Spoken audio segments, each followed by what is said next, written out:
থেকে 3 মিনিটের একটি ছোট গল্প শুনে যাবেন, আশা করি ভালো লাগবে। একটি ছেলে খুবই সাদাসিধা ছিল। সে একটি দোকানে চাকরি করত। ছেলেটির বেতন ছিল মাত্র 5,000 টাকা। ছেলেটির দোকানের সামনে দিয়ে প্রতিদিন একটি মেয়ে স্কুলে যেত। মেয়েটি প্রতিদিন বোরকা পরে যেত, কিন্তু প্রায়ই মুখটা খোলা থাকতো। একদিন হঠাৎ করে ছেলেটির নজর পড়লো মেয়েটির দিকে। এভাবে বেশ কয়েকদিন যাবার পর মেয়েটি বুঝতে পারলো ছেলেটি তাকে লক্ষ্য করে। মেয়েটিও বাঁকা চোখে ছেলেটির দিকে তাকাতে শুরু করলো। ছেলেটি মেয়ের চলাফেরা দেখে মুগ্ধ হলো। আফসোস করতে লাগলো, ইস, যদি আমিও আজ পড়াশোনা করতে পারতাম, তাহলে সাহস করে মেয়েটির সাথে কথা বলতে পারতাম। মেয়েটি বুঝতে পারলো ছেলেটি তাকে ভীষণ পছন্দ করে। তাই একদিন মেয়েটি ছেলেটির দোকানের পাশে দাঁড়িয়ে রইল। তখন ছেলেটি দুপুরের খাবার খাওয়ার জন্য দোকানের বাইরে আসে। সে চায়ের দোকানে গিয়ে 5 টাকার একটি রুটি খেয়ে পানি পান করে আসতে লাগলো। তখন মেয়েটি তার কাছে গেল। তুমি ভাত খেলে না? রুটি দিয়ে পেট ভরবে? তখন ছেলেটি মেয়েটিকে দেখে অবাক হয়ে গেল। তখন ছেলেটি বলল, আমি ভাত খেলে আমার মা, বাবা আর ছোট বোনকে কি খাওয়াবো? মেয়েটি শিক্ষিত, তাই অল্পতেই বুঝে গেল।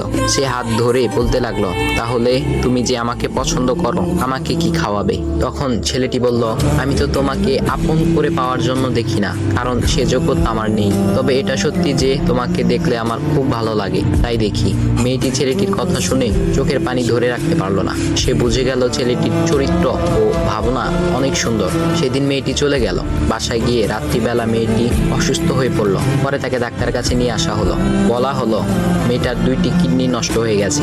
তখন মেয়ের বাবা ফোন করলো তার বন্ধুর ছেলেকে, যার সাথে বিয়ে দেওয়ার জন্য সে পাগল। কিন্তু মেয়েটি তার বাবার পছন্দের ছেলেকে বিয়ে করতে রাজি না, কারণ সে ছেলেটি টাকা থাকলেও কি হবে, তার চরিত্র খারাপ, সে লোভী। এদিকে মেয়েটির কোনো লোভ ছিল না। যাই হোক, হবু জামাই আসার পর তাকে সব খুলে বলল, তোমার থেকে একটি কিডনি খুলে আমার মেয়েকে দাও। তুমি তো বলছো আমার মেয়েকে তুমি অনেক ভালোবাসো, তাকে পেলে তুমি ভালো হয়ে যাবে, তাহলে আজ পরীক্ষা দাও। তখন ছেলেটি বলল, আমি আপনার রোগা মেয়েকে বিয়ে করতে পারবো না, আমার কি সুস্থ মেয়ের অভাব নাকি? এ বলে সে চলে গেল।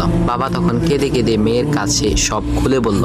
মেয়েটি বলল, বাবা তুমি কেঁদো না, একটা পথ এখনো আছে, আমাদের সামনে মোড়ে বড় একটা দোকান আছে না, তুমি সেখানে যাও। সেখানে যে তাইয়ুব নামের একটা ছেলে আছে, তাকে নিয়ে আসো, আমার কথা বলো।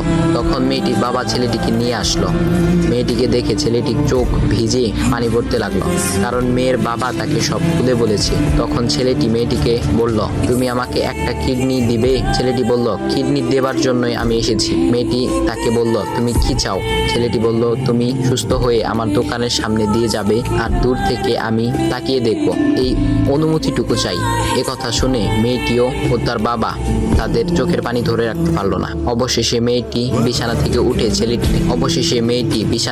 উঠে ছেলেটির 2 পা জড়িয়ে ধরে বলল, এই জীবনে তোমার থেকে আমাকে মৃত্যু ছাড়া আর কেউ আলাদা করতে পারবে না। তারপর মেয়েটি বলল, আমার কোনো কিডনি নষ্ট হয়নি, এসব ছিল আমার সাজানো নাটক, আমি যা ভেবেছিলাম তাই হয়েছে। তোমাকে দেখে বুঝেছিলাম তুমি আমার একমাত্র যোগ্য।